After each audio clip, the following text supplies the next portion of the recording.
మాయను ఏ మాయను అపవాది యత్నాలు ఏ మాయను ఏ మాయను ఏ మాయను అపవాది యత్నాలు ఏ మాయను కాదుగా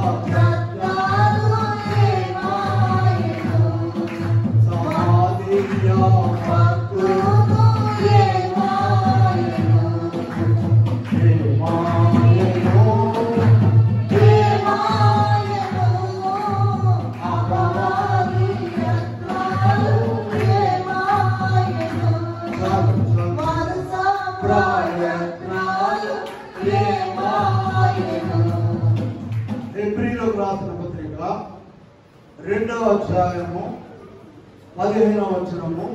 బైబిల్ ఉన్న వారందరూ కూడా వాక్యం తీసుకోవాలి. ఎవరు అజాగ్రత్తగా ఉండకూడదు. వాక్యం జాగ్రత్తగా వినాలి. వాక్యం చెప్పేటప్పుడు పిల్లలను ఎవరు కూడా తిరగనీయద్దు.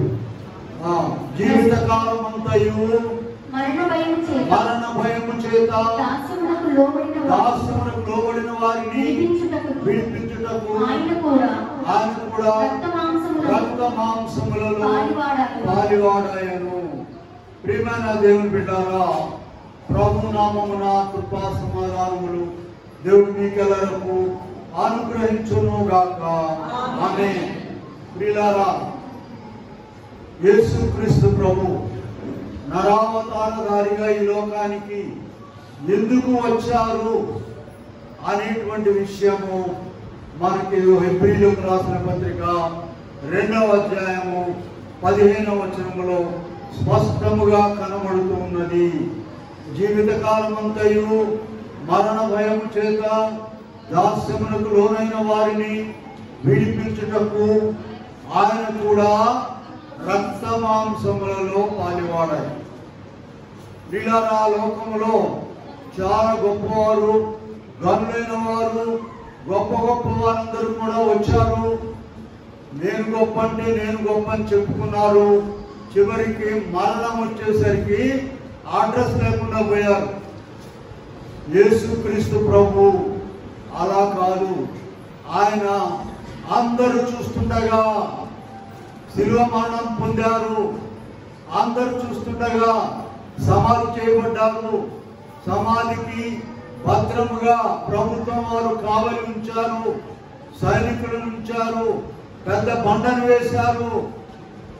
3 దినముల తరువాత ఆయన మరణమును జయించి తిరిగి లేచారు.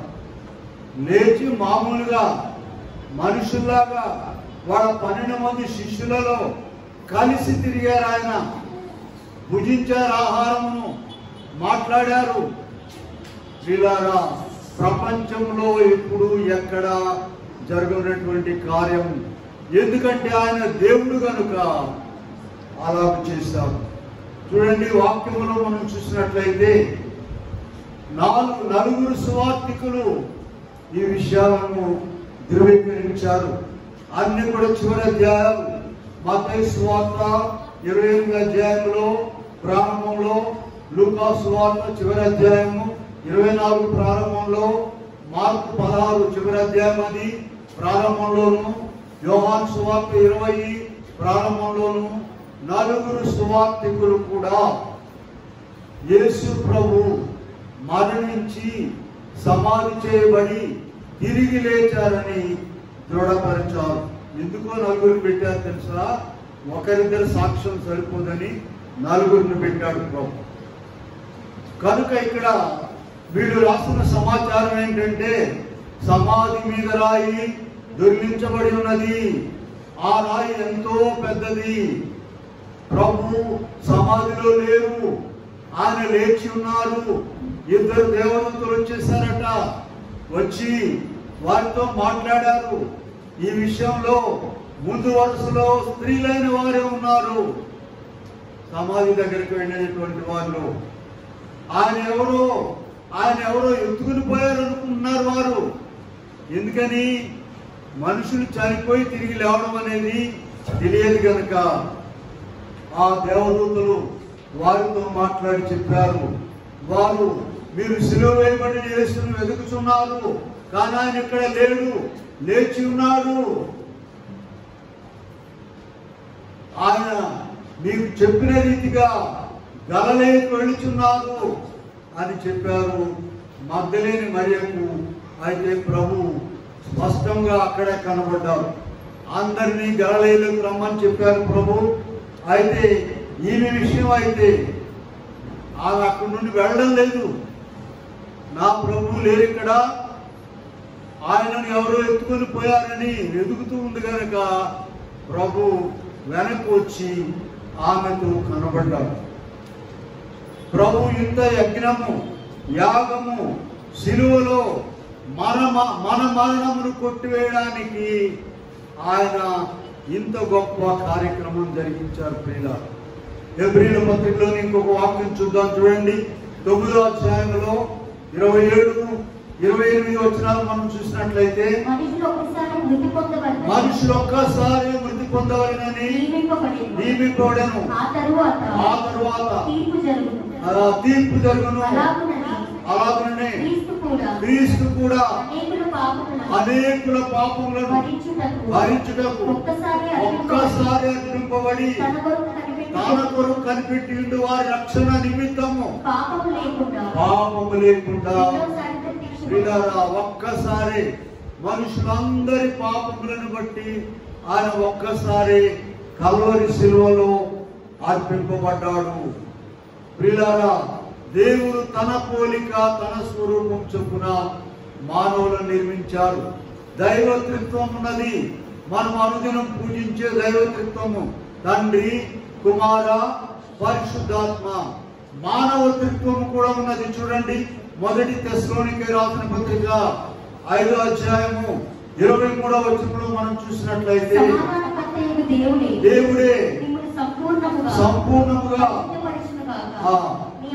మీ ఆత్మయు జీవమును శరీరమును మన ప్రభువైన యేసుక్రీస్తు రాకడ వరకు నిందారహితముగా సంపూర్ణముగా కాపాడబడునుగాక.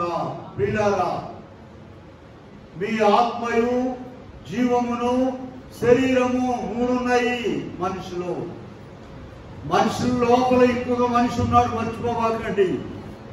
అంతరాత్మ అని అంటారు. ఇలాగూ ఆ లోపల ఏం ఆలోచిస్తున్నారో పక్క వాళ్ళకి తెలియదండి, ఏం చేస్తున్నారో తెలియదు కనుక అదే ఆత్మ ఉంటున్నాం.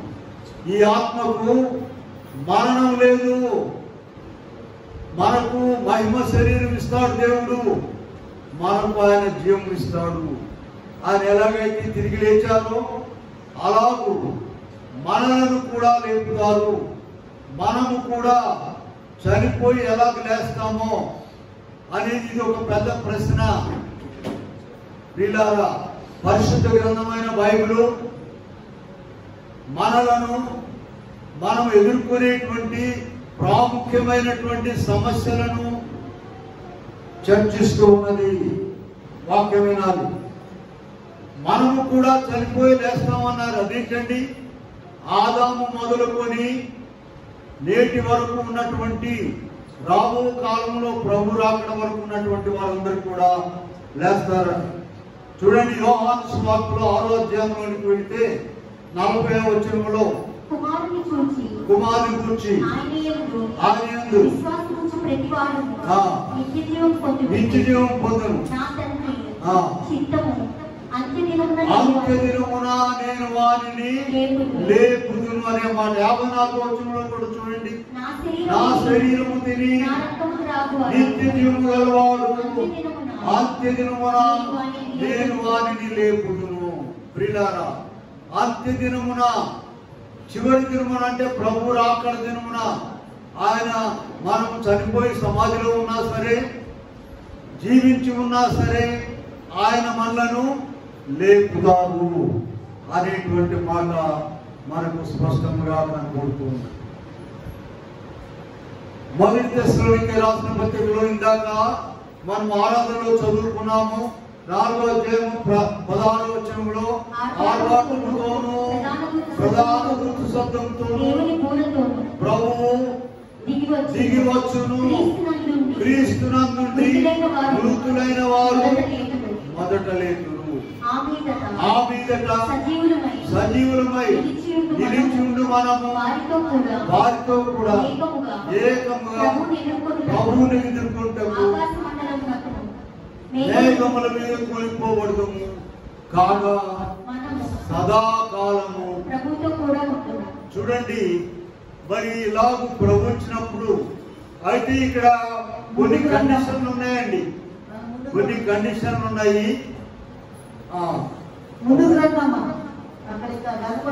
వచనం పాడండి.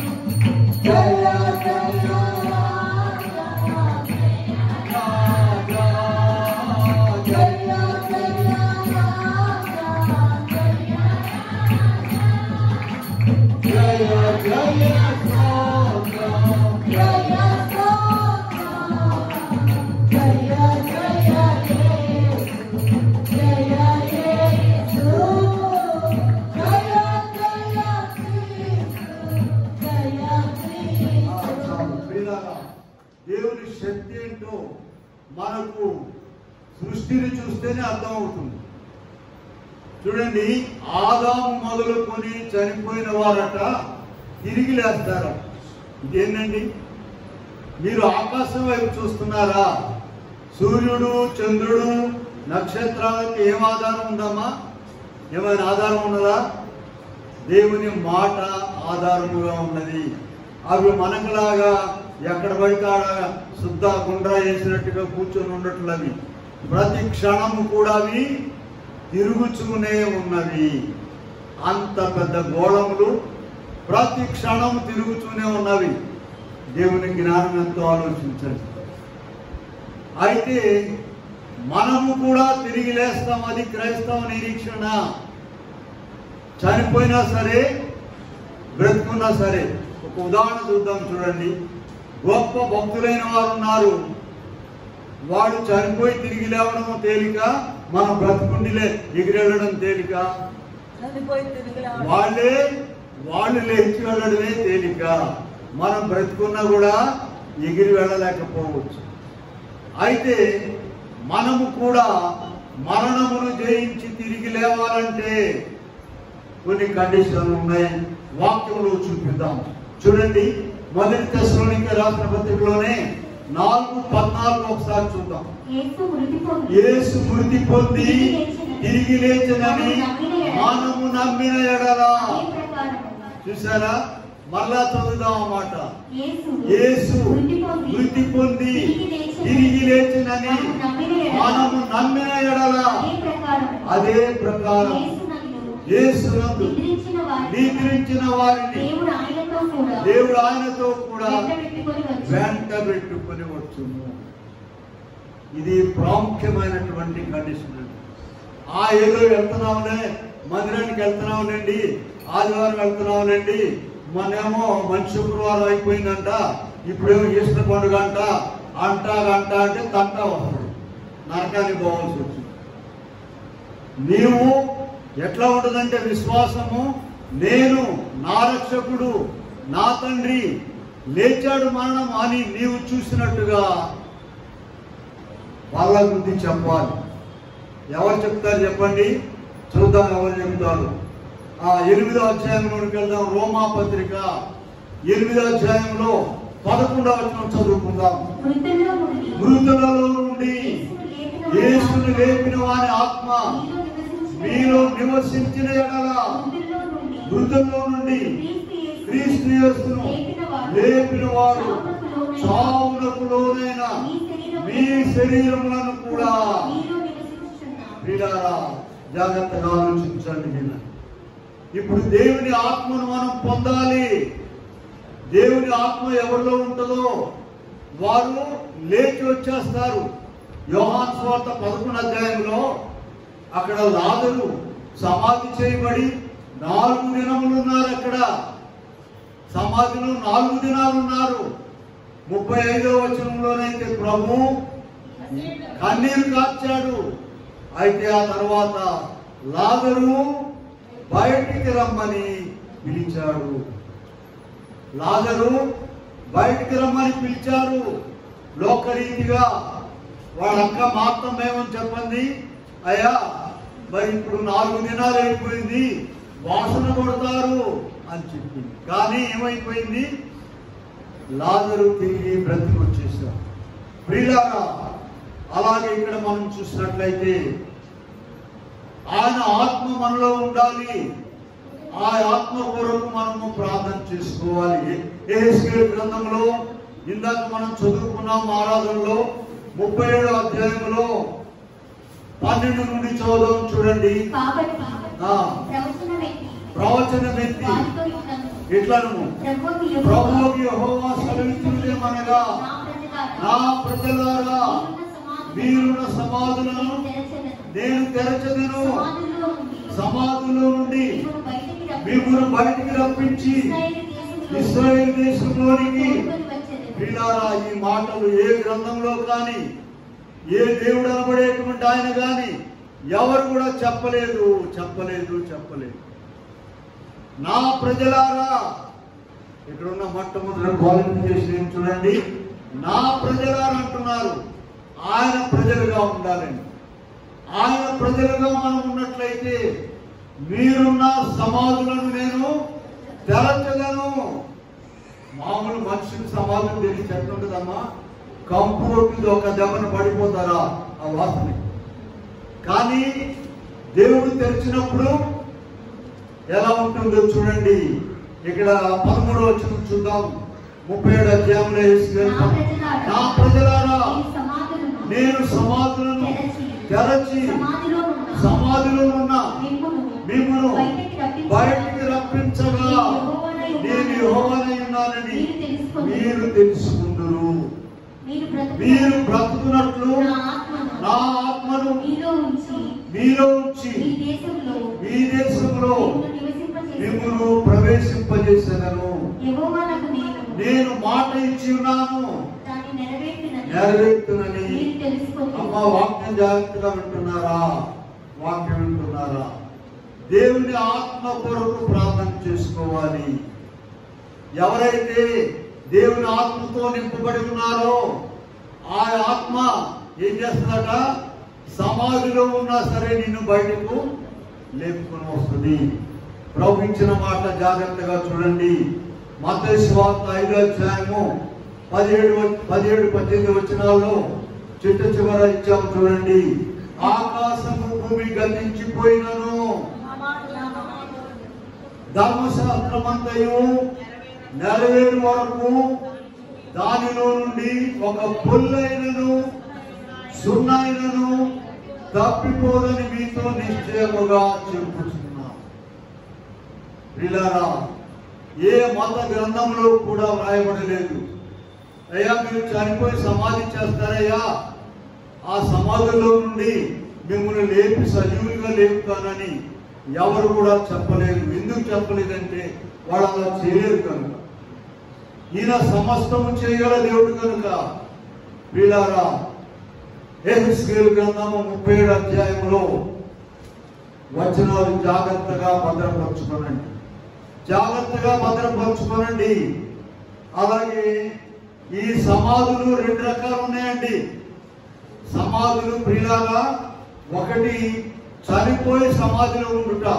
ప్రసంగి 12వ అధ్యాయము 7వ వచనంలో మనం చూసినట్లయితే, మన్నైనది వెనుకటి వలనే మరలా భూమికి చేరును, ఆత్మ దానిని దయచేసిన దేవుని యొద్దకు. ఇది మామూలుగా సంభవించేటువంటి మరణం. ఇంకో మరణం ఉన్నది, అదేంటో తెలుసా? ఇది తిరుగుతూనే ఉంటారు కానీ ఎప్పుడో చచ్చిపోయి ఉంటారు. ప్రకటన గ్రంథం 3వ అధ్యాయంలో 1వ వచనంలో మనం చూసినట్లయితే, జీవించుతున్నావన్న పేరు మాత్రము ఉన్నది కానీ నీవు మృతుడవే. వీళ్ళారా పశువులు బరిగొడ్లు జంతువుల్లాగా ఆహారం తిని తిరుగుతూ ఉంటారు కానీ వారు ఎప్పుడూ చచ్చిపోయారు. మనవాళ్ళు కూడా అప్పుడప్పుడు తిడతా ఉంటారు, చూసారా చచ్చినోడు ఎక్కడ పోయాడు అని. ఎందుకు ఉపయోగం లేని వాడిని ఆ మాట మాట్లాడతారు. అంటే ఇదొక మరణము. జీవించి ఉన్నారు కానీ వారు చనిపోయినట్టే. అయితే ప్రభు ఏ మరణమైనా సరే ఆయన లేపగలడు అనేటువంటి దాన్ని చూద్దాం. అయితే ఇక్కడ భక్తి జీవితంలో మనకు కొన్ని ఇబ్బందులు వస్తున్నాయండి, జాగ్రత్తగా వినాలి. భక్తి జీవితంలో మనుషుల వైపు చూస్తాం కనుక మనము కొన్ని ఇబ్బందులు వస్తున్నాయి. పాపాత్మురాలైన స్త్రీని పట్టుకొచ్చారండి యేసయ్య దగ్గరికి. పాపము చేస్తుండగా పట్టుకొచ్చారు. ఆమె మారు మనసు పొందింది. ఇక ఎన్నడూ కూడా పాపం చేయొద్దమ్మా అని చెప్పాడు ప్రభు. ఆమె పేరు గ్రంథంలో రాయబడి ఉంది. ఇప్పుడు ఆమెను ఎరిగిన వాళ్ళందరూ కూడా ఆమె సంగతి నాకు చెప్పండి, చెప్పవాకండి, ఆమె ప్రార్థనకు వస్తుందా, నేను రానట్లయితే అంటే ఆమె దగ్గర మనం ఆగిపోకూడదు ప్రియులారా. ఆమె దగ్గర, ఆమె పాపము దగ్గర ఆమె ఆగిపోలా. ప్రభు కృపను బట్టి వచ్చింది నీలో యువతలకి, నీవు అక్కడ ఆగిపోకూడదు. ఇలాంటివి చాలా ఉన్నాయండి. చూడండి, రాహాబు వేశ్య అనేది ఒక ఉన్నది యెహోషువ గ్రంథము. ఆ పేరేంటమ్మా? రాహాబు అంటే అంత బాగుండేదండి. ఆ వేశ్య అనేటువంటి బిరుదును కల్పిస్తూ ఉన్నారు. ఆమె ఇప్పుడు ప్రభువు నమ్ముకొని ధన్యురాలైపోయి ఆయన దేశంలోకి వచ్చేసింది. ఆమె సంగతి నాకు చెప్పకండి అంటే ఎవడైనా ఆమె ఎలాంటిదో నాకు తెలుసయ్యా అని ఒకడు ఆమె దగ్గర ఆగిపోవచ్చు. ప్రభు ఇలాగ అనేక మందిని ప్రియులారా సమరయ స్త్రీ దగ్గరికి వెళ్ళారు. సమరయ స్త్రీ దగ్గరకు ప్రభు వెళ్ళారు. ఏం చెప్పారు ప్రభుతో? ప్రభు ఆమెతో ఏం చెప్పారు? నీకు 5గురు. మరి ఆమె ఇప్పుడు సమరయ గ్రామాన్ని అంతా కూడా మార్చేసింది. నీవు అక్కడ ఆగిపోకూడదు, ఇతరుల పాపం దగ్గర ఆగిపోకూడదు వీళ్ళారా. కనుక ఇక్కడ మనం చూసినట్లయితే సౌలు నాడు, సౌలు ఏమయ్యాడండి? నువ్వు సౌలు దగ్గర ఆగిపోతే ఎట్లా? ఆయన మారాడంటే నేను నమ్మలేదండి. అందుకని ప్రభు ఏం చెప్పారంటే మత్తయి సువార్త 11:28 ప్రయాసపడి భారం మోసుకుంటున్న సమస్తమైన వారులారా నా యొద్దకు రండి, నేను మీకు విశ్రాంతిని కలుగు చేస్తాను. ఎవరైనా రావచ్చు దేవుని ఆలయంలోనికి, ఎవరైనా రావచ్చు. అయితే నీవు పాపంలో ఉండి రావడానికి వీల్లేదు, ఇక కొనసాగించడానికి వీల్లేదు. నీవు మార్పు చెంది రావాలి. కనుక ఇక్కడ దేవుని ప్రేమ అర్థము కాకపోవడం ద్వారా కొంతమంది ఇతరుల పాపం దగ్గర ఆగిపోతున్నారు. దేవుని ప్రేమ ఎంత గొప్పదో తెలుసా? ఒక వాక్యం చూపిస్తాను చూడండి.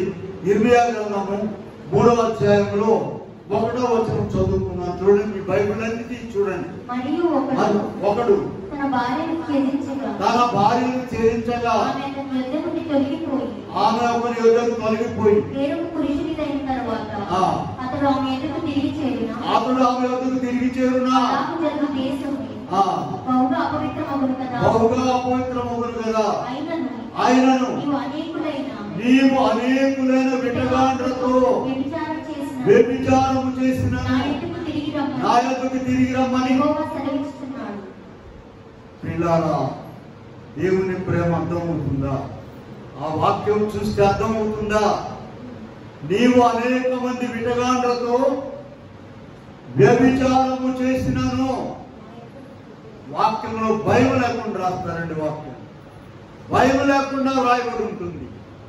తిరిగి నా యొద్దకు రమ్మని ప్రభు చెప్తాడు. దేవుని ప్రేమను అర్థం చేసుకోలేక వాళ్ళ ప్రార్థనకు వచ్చేది, వీళ్ళ పాటలు పాడేది వీళ్ళ అని అనుకుంటాం మనము.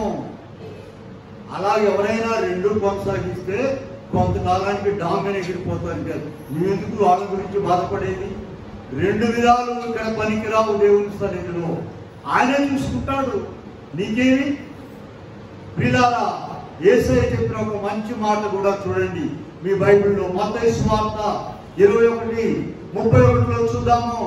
అందుకు వారు అనేది యేసు సుంకరులను వేశ్యలను నీకంటే ముందుగా దేవుని రాజ్యంలో ప్రవేశించుదురని మీతో నిశ్చయముగా చెప్పుచున్నాను. ప్రియులారా, ఇదేంటి? వేశ్యలుగా ఉంటే త్వరగా దేవుని రాజ్యంలో చేస్తామా? అక్కడ వాక్యం చూడండి. సుంకరులను వేశ్యలను పైన ఉపమానం చెప్పాడు ప్రభు. మీ బైబిల్ అలాగే నుంచి చూస్తే ఒక ఆయనకి 2 కుమారులు ఉన్నారట. ఆయన మొదటి వాళ్ళ దగ్గరికి వెళ్ళి ఏం చెప్పాడు? అయ్యా, నా ద్రాక్ష తోటలోకి వెళ్ళి పని చేయమన్నాడు. అతను ఏం చెప్పాడు? నేను పోనీ ఏం చెప్పాడు. రెండో వాడి దగ్గర పోతే వాడు ఏం చెప్పాడు? మనసు మార్చుకొని పోయాడు. అతను రెండో వాడి వచ్చి ఆ ప్రకారం చెప్పగా వాడు అయ్యా పోతులని దాన్ని పోదునని చెప్పాడు. ఈ ఇద్దరిలో ఎవరు తన ఇష్ట ప్రకారం చేసిన వాడని. మనమందరం ప్రభువు నమ్ముకుని ఆయన సన్నిధిలోనికి వస్తా, అయ్యా నీ పని చేస్తానయ్యా, నీ ఇష్టం చేస్తానయ్యా అని ఒప్పుకొని వచ్చిన వారిగా ఉన్నామేమో. వాక్యంలో బాగా మనకి ఎక్కడానికి కఠినమైనటువంటి ఉపమానాలు చెప్తారండి. నీ కుడి చేయికి నా అభ్యంతరపరిచినట్లయితే ఏం చేయమన్నారమ్మా? ఒక దెబ్బ కొట్టమని కానీ ఒకరు మెలికి తిప్పి అటు పంపించమని కానీ కాదు, నరికి అవతల పడాలి. నీ కుడి కన్ను నిన్ను అభ్యంతరపరిచినట్లయితే దాన్ని ఏం చేయమన్నారు? తీసిపారేసేయమన్నారు. కనుకనే వాక్యంలో మనకు అర్థం కావడానికి ప్రభు 2 కుమారులు ఉపమానం చెప్పారు. ఒక ఆయన వెళతానని వెళ్ళలేదు, ఒక ఆయన వెళ్ళనని చెప్పి పనికి వెళ్ళాడు. అందుకని ఆ కింద భాగంలో మత్తయి సువార్త 21:31 సుంకరులను వేశ్యలను నీకంటే ముందుగా ప్రవేశించుదురని మీతో నిశ్చయముగా చెప్పుతున్నాను. ఇలా ఒకటి ఆలోచించండి. వారు వేసేలే వచ్చేసారు ప్రభు దగ్గరకు. ఇంకా పాపాలు ఒప్పుకొని ఇంకెన్నడూ కూడా మళ్ళా అటువంటి మార్గంలోనికి వెళ్ళలేదు. అలాగ మనం ఉండాలని ప్రభు చెప్పారు. తర్వాత ఇక్కడ మనం చూసినట్లయితే మన వాక్య భాగంలోకి వద్దాం. ఆత్మ కావాలి. ఆయన ఆత్మ ఎవరిలోనైతే ఉంటుందో వారు ఇందాక చదివాం కదా మనం యెహెజ్కేలు గ్రంథము మనము 37 అధ్యాయంలో చదివాము. 37 అధ్యాయంలో ఇదిగో నా ఆత్మను మీ మీద మీరు సమాధిలో ఉన్నప్పుడు నేను నా ఆత్మ నుంచి మిమ్మల్ని మీ దేశంలోనికి తీసుకుని వస్తానని ప్రభు చెప్పారు. మీరున్న సమాధులను నేను తెరచెదను. నా ప్రజలారా మీరున్న సమాధులను మీరున్న సమాధులను తెరచెదను. సమాధుల్లో నుండి మిమ్మల్ని బయటికి రప్పించి ఇశ్రాయేలు దేశమునకు తోడుకొని వచ్చేదను. నా ప్రజలారా మీరు సమాధులను తెరచి సమాధుల్లో నుండి మిమ్మల్ని బయటికి రప్పింపగా నేను యెహోవానైనానని మీరు తెలుసుకుంటారు. ఆత్మనిస్తారనే మాట చూడండి. అక్కడ వారు బ్రతుకున్నట్లు నా ఆత్మను మీలో ఉంచి ఈ దేశంలో మిమ్మల్ని నివసింపజేస్తాను. చూసారా? ఆత్మ నుంచి లేపుతారట. అయితే ఎవరికి ఇస్తారు ఆత్మని? యోవేలు గ్రంథంలోకి వెళ్ళండి. యోవేలు గ్రంథంలో 2వ అధ్యాయంలో 28వ వచనంలో మనం చూసినట్లయితే తరువాత నేను సర్వజనుల మీద నా ఆత్మను కుమ్మరిస్తును. ఎంత గొప్ప మాట చూడండి. సర్వజనుల మీద. సర్వజనులు ఎవరున్నారమ్మా? ప్రభుని ఎరగిన వారు ఉన్నారు, అన్యులు ఉన్నారు, ఆయాసకరంగా ఉన్నటువంటి వారు ఉన్నారు, అక్రమస్తులు ఉన్నారు, దొంగలు, వ్యభిచారులు, నరహంతకులు ఉన్నారు. కానీ దేవుని ప్రేమ ఏంటో చూడండి. యోవేలు గ్రంథము 2వ అధ్యాయము 28వ వచనం. తర్వాత నేను సర్వజనుల మీద నా ఆత్మను కుమ్మరిస్తున్నాను. అయితే మనము ప్రార్థన చేసుకోవాలి. మన అంశం ఏంటి ఎక్కడ చెప్పండి? రేపు చనిపోయినా సరే జీవించి ఉన్నా సరే నేను ఎగిరి వెళతాను ప్రభు మధ్యాకాశంలోకి వచ్చినప్పుడు. సమాధులు తెరచి ఆయన మనను లేపుతారు అనేటువంటి భాగం మనం ధ్యానిస్తూ ఉన్నాం. అలా లేవాలంటే ప్రభు ఆత్మ నీకు కావాలి. నీకు కావాలంటే ప్రార్థన చేసుకోవాలి.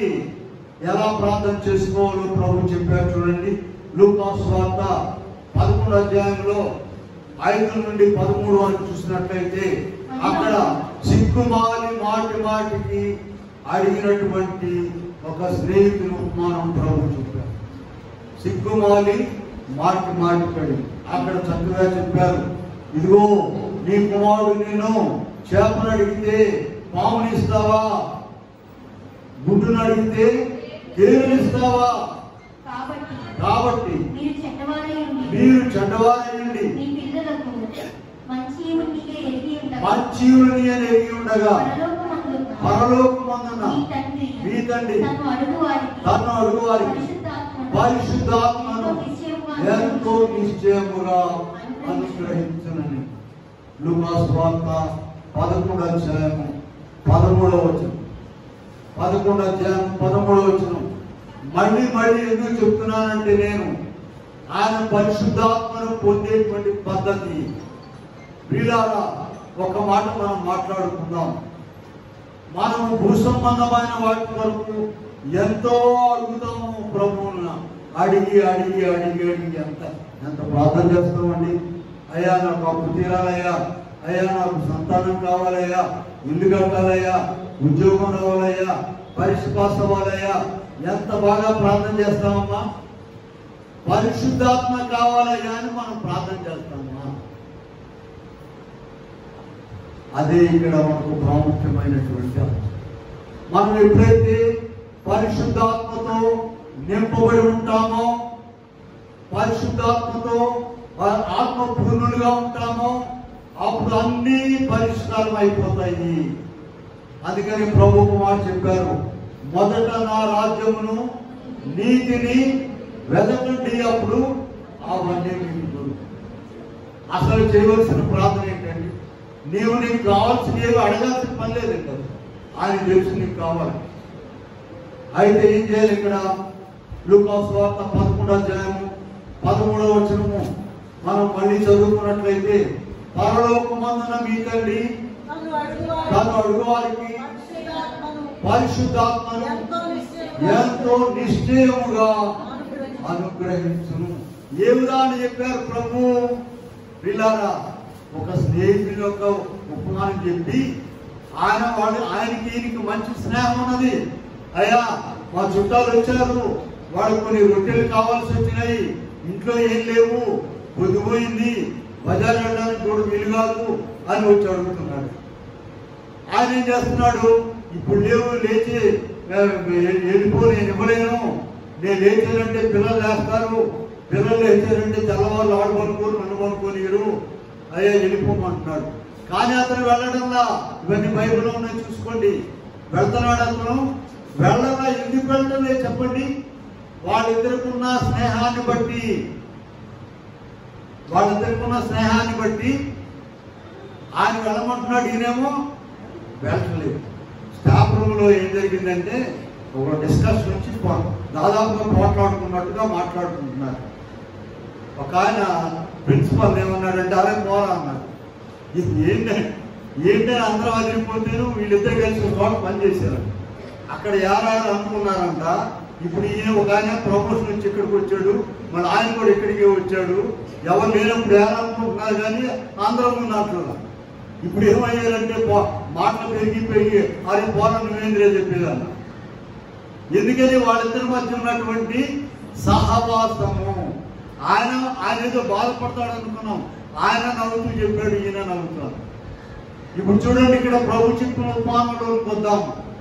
రొట్టెలు ఇవ్వమంటున్నాడు, ఇప్పుడు కాదనమంటున్నాడు. అతను వెళ్తున్నాడా? వెళ్ళడం లేదు. అందుకని ఏమన్నారు ఆయనకి? సిగ్గుమాలి మాటికి అడిగిన స్నేహితుని ఉపమానం ప్రభు చెప్పారు. సిగ్గుమాలి మాటికి అడిగిన స్నేహితుడు. అలాగూ మనము పరిశుద్ధాత్మ కొరకు అడగాలని ప్రభు చెప్పారు. ప్రియులారా, మేము వాక్యం పుస్తకాలు రాస్తున్నామంటే ఒక భాగం ఇది అర్థం కాకపోతే ఇంటికి వెళ్ళి 10 సార్లు చదువుతాం. దాదాపు ఇప్పుడు 30-40 ఏళ్ల నుండి ఊపిరాడకుండా చదివే వాక్యము ఏదైనా అర్థం కాకపోతే మళ్ళా దాన్ని 10 సార్లు చదువుతాం. ఆచరించాలి, ఆచరణలో పెట్టాలి మనము. కనుక ఇక్కడ మనం చూసినట్లయితే మరి ఇప్పుడు అసలైన భాగంలో కొద్దాం. చూడండి, 1 కొరింథీయులకు రాసిన పత్రిక 15వ అధ్యాయంలో బైబిల్ ఉన్న వారందరూ కూడా తీయాలని 35వ వచనం చూద్దాం.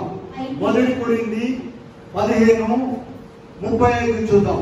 అయితే మృతులేలాగు లేతురు, వారి శరీరంతో ఒకడు అడుగును.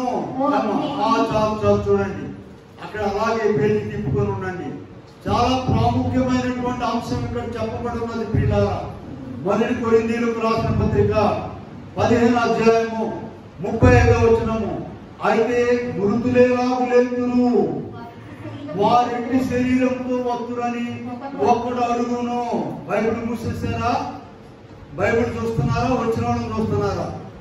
ప్రియులారా, ఆ తర్వాత చదవమ్మా. ఓ అవివేకి, నీవు విత్తునది చచ్చితేనే కానీ అది బ్రతుకదు కదా. ప్రియులారా, ప్రాముఖ్యమైన విషయంలోకి వచ్చాము. మనుషులు చనిపోయి ఎలా లేస్తారు? ఇది ఒక పెద్ద ప్రశ్న అండి, ₹1,00,000 ప్రశ్న ఇది. మనుషులు చనిపోయి లేస్తారని ఏ గ్రంథంలో కూడా లేదు, ప్రపంచంలో ఏ మత పెద్దలు చెప్పలేదు, దేవుళ్ళు అనేవాడు చెప్పలేదండి. యేసు ప్రభు ఒక చెప్పాడు, చేసి చూపించాడు. ప్రియులారా, 1 కొరింథీయులకు రాసిన పత్రిక 15వ అధ్యాయం 35వ వచనం నుండి జాగ్రత్తగా చూసుకోండి. నీవు విత్తునది చచ్చితేనే గాని అది బ్రతుకోదు. 42వ వచనం చూడండి. మృతుల పునరుద్ధానమును అలాగే శరీరము క్షయమైనదిగా విత్తబడి అక్షయమైనదిగా లేపబడును, బలహీనమైనదిగా విత్తబడి మహిమగలదిగా లేపబడును.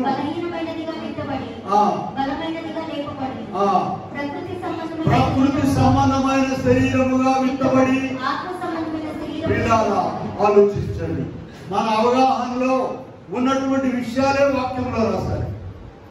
ఒక ఆయన ముసలాడైపోయాడండి, 70-80 ఏళ్ళు వచ్చినాయి, నడవలేడు, మాట్లాడలేడు, ఎవరన్నా సహాయం చేయాలి, అన్నం పెట్టాలి, ఏమీ చేయలేడు, ఇప్పుడు చనిపోయాడు. అదొక విత్తనం అన్నమాట. ఆయన తీసుకెళ్లి పాత పెడుతున్నాము. ఇప్పుడే చదివే వాక్యంలో 1 కొరింథీ 15:42 చూసుకోండి. బలహీనమైనదిగా విత్తబడి బలమైనదిగా లేపబడును, ఘనహీనమైనదిగా విత్తబడి ఘనమైనదిగా లేపబడును, ప్రకృతి సంబంధమైనదిగా విత్తబడి ఆత్మ సంబంధమైనదిగా లేపబడును. ప్రియులారా, రేపు ప్రభు మధ్యాకాశంలోనికి వచ్చినప్పుడు ఇదిగో ఈ మనం అనుకునేటువంటి ఈ ముసలి శరీరము నడవలేడు, చేయలేడు, కూర్చోలేడు, ఎవరైనా సహాయం చేయాలి. చెయ్యి ఎత్తాలంటే సహాయం చేయాలి, 2 అడుగులు నడిపించాలంటే. ఇటువంటి ఆయన చనిపోయాడు. ఈ విత్తనమును పాతి పెట్టాము. 1 తెస్సలోనికీయులకు రాసిన పత్రిక 4వ అధ్యాయము 16 నుండి చూసినట్లయితే ఆర్భాటంతోనూ ప్రధాన దూత శబ్దంతోనూ దేవుని బూరతోనూ ప్రభువు దిగి వచ్చును, క్రీస్తునందు మృతులైన వారు మొదట లేతురు, ఆ మీదట సజీవులమై నిలిచిండు మనము వారితో కూడా ఏకముగా ప్రభువుని ఎదుర్కొనుటకు ఆకాశ మండలం మీద. అక్కడ పౌలు గారు రాసుకొచ్చి మీరు పైకి చూస్తే, నిరీక్షణ లేని ఇతరుల వలె దుఃఖపడకుండా నిమిత్తం అనే మాట అక్కడ ఉన్నది. అన్యులైన వారికి నిరీక్షణ లేదు. అయ్యా చనిపోతున్నాం, ఏమైపోతామో మనకే తెలియదంట. క్రైస్తవులైన వాళ్ళు అలా కాదండి. ప్రియులారా, దైవ త్రిత్వం ఉన్నది, తండ్రి, కుమార, పరిశుద్ధాత్మ. మానవ త్రిత్వం ఉన్నది, చూపించాం కదా ఇందాక. మళ్ళీ చదవండి, 1 తెస్సలోనికీయులకు రాసిన పత్రిక 5వ అధ్యాయము 23వ వచనంలో సమాధానకర్తయగు దేవుడే సంపూర్ణముగా సిద్ధపరచును. మీ ఆత్మయు జీవమును శరీరము మూడు ఉన్నాయి తెలుసా? మీ ఆత్మ, శరీరము, జీవము. ఆంతర్య పురుషుడు ఇంకొకరు ఉన్నాడు లోపల. అందరూ అడిగితే ఓటేస్తాం వేస్తాం అని ఇంకొకరికి వేస్తారు. ఎందుకని? లోపల ఇంకొకడు ఉన్నాడు, వాడికి మరణం లేదు. అదే ఆత్మ అంటున్నాము. మరణం లేదు. ఎల్ఐసి వాళ్ళని చూసారా? ఇట రెండు చేతులు పెట్టి ఆరిపోకుండా, అది ఆత్మ దీపం అన్నమాట. సామెతలు 27:20లో ఉన్నది చూసుకోండి. 20వ అధ్యాయము 27వ వచనంలో నరుని ఆత్మ యెహోవా పెట్టిన దీపము. నరుని ఆత్మ యెహోవా పెట్టిన దీపం, అది అంతరంగములన్నీ శోధించు. ప్రియులారా, ఈ ఆత్మకు మరణం లేదండి. మత్తయి సువార్త ప్రభు చెప్పిన, స్వయంగా చెప్పిన ఒక మాట చూద్దాం. 10వ అధ్యాయము 28వ వచనంలో చూసినట్లయితే, మరియు ఆత్మను చంపనేరక దేహముని చంపువారికి భయపడుకుడు గాని ఆత్మను దేహమును కూడా నరకములో నశింపచేయగల వారికి మిక్కిలి భయపడు. ప్రియులారా, ఈ వ్యాధులు, బాధలు, ముసలితనము, అప్పులు, ఇంకా ఏవైనా సరే ఆత్మనేమీ చేయలేవు. ఆత్మనేమీ చేయలేవు అవి. కనుక ఇప్పుడు మనము మన వరుసలోనికి వద్దాం. ఆదాము మొదలుకొని అందరూ కూడా బయటకు వచ్చేస్తారట. అసలు ఆ శరీరాలు ఎక్కడ ఉన్నాయా? చూడండి, 20వ అధ్యాయంలోనికి వెళ్దాం. ప్రకటన గ్రంథము 20వ అధ్యాయంలోనికి వెళ్ళినట్లయితే అక్కడ గొప్ప ధవళ సింహాసనము ఏర్పరచబడి ఉన్నది. అక్కడ కొద్దివారేమి గొప్పవారేమి అందరూ కూడా క్రీస్తు న్యాయపీఠం మీద వచ్చేసారు. సముద్రము తనలో ఉన్న మృతులను అప్పగించెను. మరణమును, పాతాళ లోకమును, తమ వశంలో ఉన్న మృతులను. ఆలోచించండి వాక్యాన్ని జాగ్రత్తగా. సముద్రము తనలో ఉన్న మృతులను ఎప్పుడు చనిపోయారు? ఉన్నారు అసలు వాళ్ళు. ఆ చేపలు కానీ ఏమైనా మింగేయకపోయినా అవి పుణ్య కలిసిపోయినాయి. కనుక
ఎందుకనగా తాను జరిగించిన క్రియల చొప్పున అవి మంచివైనను సరే చెడ్డవైనను సరే దేహముతో జరిగించిన వాటి ఫలమును ప్రతి వాడును పొందినట్లు మనమందరం క్రీస్తు న్యాయపీఠం ఎదుట ప్రత్యక్షము కావాలను. ఇలారా మనమందరము కూడా చూడండి, షేక్స్పియర్ అని ఆయన ఇంగ్లీషు కలిగి ఉన్నాడండి. చాలా నాటకాలు రాశాడండి. రాసి చివరికి ఏం చెప్పాడంటే, ఆ బాబు ఈ భూమి అంతా కూడా ఒక స్టేజ్ అయ్యా, ప్రతి వాడు కూడా యాక్టర్ అయిందని చెప్పి. అయితే ఇక్కడ మనము అవసరమైనంత వరకే చేయాలండి. ఓవర్ యాక్షన్ చేయకూడదు, అండర్ యాక్షన్ కూడా చేయకూడదు. చేసామంటే అక్కడ లెక్క 139వ కీర్తనలోకి వెళ్ళండి. నీవు కూర్చుండుట లేచుట అన్నీ కూడా నాకు జ్ఞానం ఉంది, నాకు గొప్ప తెలివితేటలు ఉన్నాయని మన ఇష్టం వచ్చినట్టుగా యాక్ట్ చేయడానికి లేదండి వీళ్ళారా. కనుక ఇక్కడ మనం చూసినట్లయితే 2 కొరింథీ 5:10 ఎందుకనగా తాను జరిగించిన క్రియల చొప్పున అవి మంచివైనను సరే చెడ్డవైనను సరే దేహముతో ఏంటండి దేహముతో జరిగించిన వాటి ఫలమును ప్రతివాడును పొందినట్లు మనమందరము క్రీస్తు న్యాయపీఠం ఎదుట ప్రత్యక్షము కావాలి అందరు కూడా. కనుక ఇక్కడ ఇప్పుడు ప్రకటన గ్రంథం 20వ అధ్యాయము 11 నుండి చూద్దాం మనం. ప్రకటన 20వ అధ్యాయము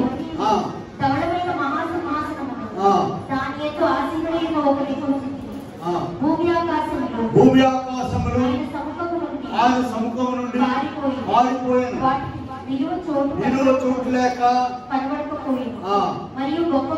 గొప్పవారేమి కొద్దివారేమి వృద్ధులైన వారందరూ దేవుడి సింహాసనం ఎదుట ఎవరి పేరైనను అక్కడ చదవమ్మా, ఎవరి పేరైనను జీవగ్రంథమందు రాయబడినట్టు కనబడని ఎడలా వాడు ఏం చేయబడతారట? అగ్నిగుండములో వేయబడతారు. ఇది 2వ మాట. కనుక ఇది చాలా తాత్కాలికమైనటువంటి జీవితం ప్రియులారా. ప్రకటన 20వ అధ్యాయంలో ఉన్నటువంటి భాగాన్ని గుర్తుపెట్టుకోండి. ఇప్పుడు మళ్ళా యోహాను సువార్తలోనికి వెళ్దాం. చూడండి 5వ అధ్యాయంలో 28వ వచనంలో కూడా చెప్పారు, ఇది ఒక కాలము వచ్చుతున్నది ఆ కాలమున సమాధుల్లో ఉన్న వారందరూ ఆయన శబ్దము విని మేలు చేసిన వారు జీవ పునరుద్ధానమునకును కీడు చేసిన వారు తీర్పు పునరుద్ధానమునకును వచ్చెదరు. ఎంత గొప్ప విషయం! క్రొత్త నిబంధనలోనే కాదండి, పాత నిబంధనలో కూడా. ఇందాక మనం చదివాం యెహెజ్కేలు గ్రంథం 37వ అధ్యాయంలో మనం చూసినట్లయితే మరి ఒకసారి చదవండి. నా ప్రజలారా మీరున్న సమాధులను నేను తెరచెదను. ఎంత గొప్ప మాట! కనుక ఇప్పుడు యోహాను సువార్త 5:28 ప్రకారంగా పిల్లారా ఒక కాలము వచ్చుతున్నది. ఆ కాలమున సమాధుల్లో ఉన్న వారందరూ ఆయన శబ్దం విని లేస్తారు. కానీ వారికి అలవాటు ఉండాలిగా. ఒక చిన్న ఉదాహరణ చూడండి అమ్మా. యోహాను సువార్త 11వ అధ్యాయంలో లాజరు గారికి యేసయ్య మాట వినే అలవాటు ఉన్నది. యేసయ్య శబ్దము వాళ్ళ ఇంట్లో అనేక సార్లు ప్రభు బోధించారు 11వ అధ్యాయంలో యోహాను సువార్తలో. కనుకనే లాజరు బయటికి రమ్మనగానే ఆ స్వరం గుర్తుపట్టాడు. నీవు కూడా ప్రియులారా ఆయన శబ్దం వినే అలవాటు నీకు ఉండాలి. ఎక్కడ దొరుకుతుందండి? ఎక్కడున్నాడండి ఆయన? చూడండి ఒక యోగ గ్రంథంలోనండి, యోగ గ్రంథం 8వ అధ్యాయంలో ఒక చక్కని మాట ఉంది. 8:5 చూడండి. నీవు జాగ్రత్తగా దేవుని వెదకని ఎడలా అనే మాట యోగ గ్రంథంలో. నీవు జాగ్రత్తగా దేవుని వెదకని ఎడలా, సర్వశక్తుడు దేవుని బతిమాలుకుని ఎడలా,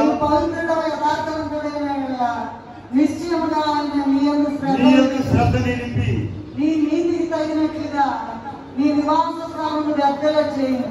మొదట అప్పుడు నీ స్థితి ఒక్క మాట మీకు చూపించాలి. నీవు జాగ్రత్తగా దేవుడిని వెదకని ఎడలా. ఎక్కడున్నాడని వెతకడానికి ఇప్పుడే చూపిస్తాను. చూడండి మీకు దేవుడు ఎక్కడ ఉన్నాడు. రోమా పత్రిక 10వ అధ్యాయంలోనికి వెళ్ళండి. 10వ అధ్యాయం అందరూ జాగ్రత్తగా గుర్తుపెట్టుకోండి.